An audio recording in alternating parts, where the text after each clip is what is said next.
भाई आप आतंकवादियों का धर्म देखकर दुखी मत होइए।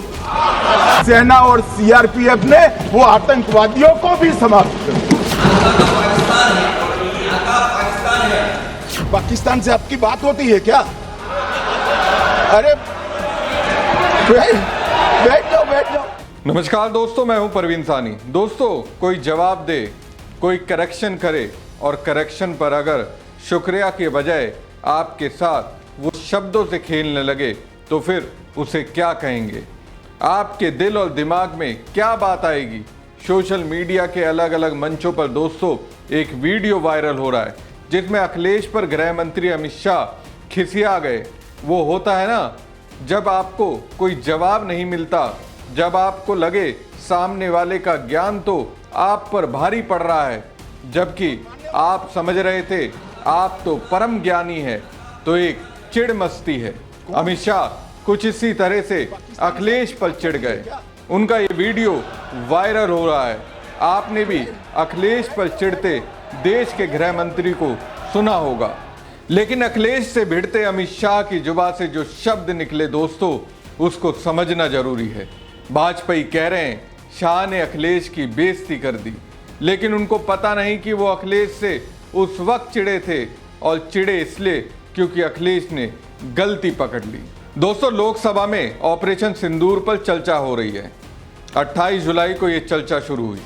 रक्षा मंत्री राजनाथ सिंह ने चर्चा की शुरुआत की, अपनी बात रखी, जिसे विपक्ष की ओर से कांग्रेस सांसद गौरव गोगोई ने धोया।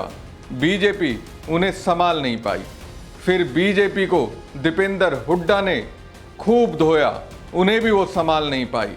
बीजेपी सुप्रिया सूले को भी नहीं संभाल पाई।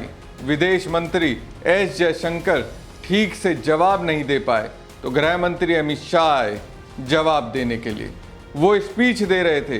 गृह मंत्री अमित शाह की स्पीच में खामी को सुधार करने के लिए सपा अध्यक्ष अखिलेश यादव उठे, जवाब दिया, लेकिन अमित शाह एक अलग ही दिशा में चले गए। अखिलेश से अमित शाह भिड़ने लगे और खुद को पिछड़ता देख उस दौरान जिन शब्दों का इस्तेमाल किया, उससे मुझे लगा ये अमित शाह नहीं, उनमें मुख्यमंत्री योगी आदित्यनाथ का वास हो गया है। जिस तरह से सीएम योगी यूपी में अपनी राजनीति का प्रेजेंटेशन लोगों के बीच देते हैं, जिस तरह से योगी शासन चला रहे हैं, जिस तरह से उनकी पुलिस से लेकर प्रशासन का नजरिया है, अब देश में भी वैसा ही शासन चल रहा है। सबसे पहले इस भिड़त को देखिए और सुनिए। सेना और सीआरपीएफ ने वो आतंकवादियों को भी समाप्त कर दिया। और मान्यवर ओके, कौन? पाकिस्तान से आपकी बात होती है क्या? अरे बैठ जाओ भाई।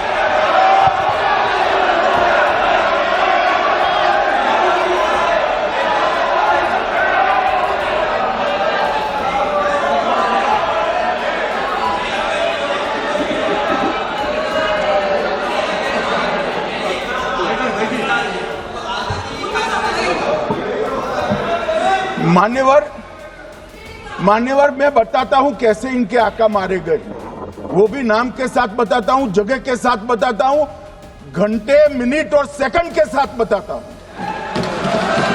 मान्यवर मैं तो अपेक्षा करता था कि जब ये सुनेंगे पक्ष विपक्ष में खुशी की लहर दौड़ जाएगी, मगर ये स्याही पड़ गई इनके चेहरे। ये क्या है मान्यवर? किस तरह की पॉलिटिक्स? भाई आतंकवादी मारे गए, आपको इसका भी आनंद नहीं है?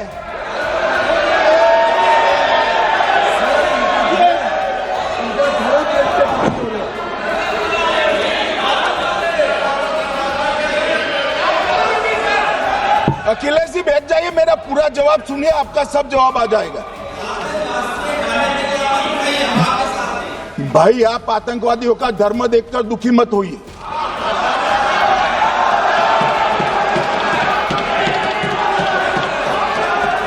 अखिलेश बैठ जाइए यार। तो दोस्तों, अमित शाह कह रहे हैं प्रधानमंत्री नरेंद्र मोदी ने ऑपरेशन सिंदूर चलाकर आतंकवादियों को भेजने वाले आकाओं को भी निस्से नाबूद कर दिया। शाह की इस टिप्पणी पर सपा सांसद अखिलेश यादव ने कहा कि आतंकवादियों का आका पाकिस्तान है। उनके ये कहती अमित शाह ने कहा, क्या आपकी बात पाकिस्तान से होती है क्या? आतंकियों का धर्म देखकर दुखी मत हो। तो दोस्तों, इसके क्या मतलब निकाले जाएं? अखिलेश ने क्या कहा? यही ना, आतंकवादियों का आका पाकिस्तान है।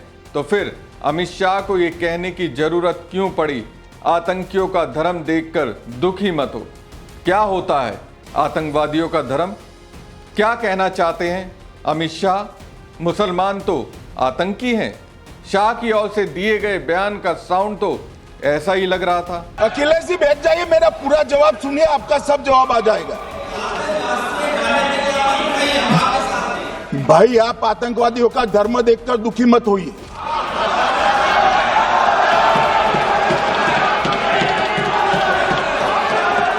अखिलेश बैठ जाइए यार। अब जब अमित शाह ने दोस्तों ऐसा कहा, मुझे ये अमित शाह नहीं बल्कि सीएम योगी बोलते नजर आए। ऐसा लगा कि वो सीएम योगी को कॉपी कर रहे हैं। क्या अमित शाह को खुद पर विश्वास नहीं रहा कि उनकी भी राजनीति का असर जनता के बीच है? और क्या अमित शाह ये भूल गए, सेना जिस पाकिस्तान को घुटने पर लाई उसमें मुस्लिम भी थे? इंडियन आर्मी की ओर से ऑपरेशन सिंदूर पर ब्रीफ करने के लिए कर्नल सूफिया कुरैशी क्या मुस्लिम नहीं थी? और क्या वो देशभक्त नहीं थी? क्या दूसरे धर्मों के लोग गद्दारी देश से नहीं कर सकते? अमित शाह ने दोस्तों संसद के अंदर जिस भाषा का इस्तेमाल किया, उससे तो मुझे लगा वो भारत के मुसलमानों की निष्ठा पर सवाल उठा रहे हैं। और उससे ज़्यादा मुझे लगा अमित शाह अब सीएम योगी को फॉलो करने लगे हैं ताकि कट्टर हिंदुओं के झुंड को संतुष्ट कर सकें। दोस्तों, अमित शाह ने अखिलेश की बेइज्जती नहीं की बल्कि बीजेपी की मौजूदा सोच को उजागर किया। देश की करोड़ों जनता को बताया, बीजेपी काम के नाम पर वोट नहीं मांगेगी बल्कि हिंदू मुस्लिम को लड़ाकर वोट मांगेगी। आप सबको अमित शाह और अखिलेश के बीच इस भिड़ंत को जरूर सुनना चाहिए और देखना चाहिए और कमेंट बॉक्स में बताना चाहिए कि कौन सही है कौन गलत। कि मैं दुनिया को मनाने में लगा हूं, मेरा घर मुझसे रूठा जा रहा है। मैं दुनिया को बनाने में लगा हूं, मेरा घर मुझसे रूठा जा रहा है। अध्यक्ष महोदय, बात शुरू करने से पहले मैं सबसे पहले भारत की सेना, उसका आभार, उसका धन्यवाद देना चाहता हूं। दुनिया में साहसी फौजों में गिनती अगर होती है तो हमारी भारत की सेना सबसे आगे दिखाई देगी। उनके पराक्रम पर, उनकी वीरता पर, उनके अदम्य शौर्य पर हमें सबको गर्व है। कोई ऐसा भारतीय नहीं होगा जिसको गर्व न हो। हमें अपनी फौज पर गर्व है और हमें इस बात के लिए भी गर्व है कि जब सेना ने अपना ऑपरेशन शुरू किया तो पाकिस्तान के जितने भी टेररिस्ट कैंप थे उन पर अटैक किया गया। न केवल पाकिस्तानी कैंपों को नष्ट किया गया बल्कि पाकिस्तानी जो एयर बेस है उन तक पहुंच गए, उनको भी नष्ट किया, ध्वस्त किया। और जब हमारी फौज पाकिस्तान को हमेशा हमेशा के लिए एक पाठ पढ़ा सकती थी, एक ऐसा संदेश जाता कि भविष्य में पाकिस्तान कभी ये हिम्मत नहीं जुटा पाता। और ऐसा भी लगा हम लोगों को, क्योंकि अध्यक्ष महोदय, जब हम बड़े बड़े राष्ट्रीय चैनलों को देखते हैं तो उन चैनलों से ये लग रहा था कि कराची हमारा हो गया है, लाहौर हमारा हो गया है। किसी चैनल ने किसी को ये भी बताया कि हमने उनको पकड़ भी लिया है। जो कमेंट्री, जो विजुअल्स थे, वो ऐसा लग रहा था कि अध्यक्ष महोदय अब पीओके हमारा हो जाएगा। हालांकि सरकार के इंजनों को मैं टकराता हुआ देखता हूं। हो सकता है ये मेरा भ्रम हो, लेकिन पीओके के मामले में सभी इंजन हमें एक दिखाई देते हैं। और जहां पीओके पे पहुंचने तक की बात थी, कुछ लोग तो पीओके पर ये कह रहे थे कि हमारा कब्जा हो जाएगा, 6 महीने का केवल हमें मौका मिल जाए। ये अफसर सरकार आखिरकार पीछे कैसे हट गई और क्या कारण था कि सरकार को सीज फायर का ऐलान करना पड़ा? अध्यक्ष महोदय, हमें उम्मीद थी कि सरकार सीज फायर करेगी, सरकार ऐलान करेगी, लेकिन इनकी मित्रता बहुत है, बहुत गहरी मित्रता है। और उसका परिणाम यह है कि इन्होंने अपने मित्र से ही कहा कि आप ही सीज फायर अनाउंस कर दीजिए, हमारी कोई जरूरत नहीं है, हम सीज फायर आपसे ही स्वीकार कर लेंगे। आखिरकार किस दबाव में ये सरकार स्वीकार कर रही है?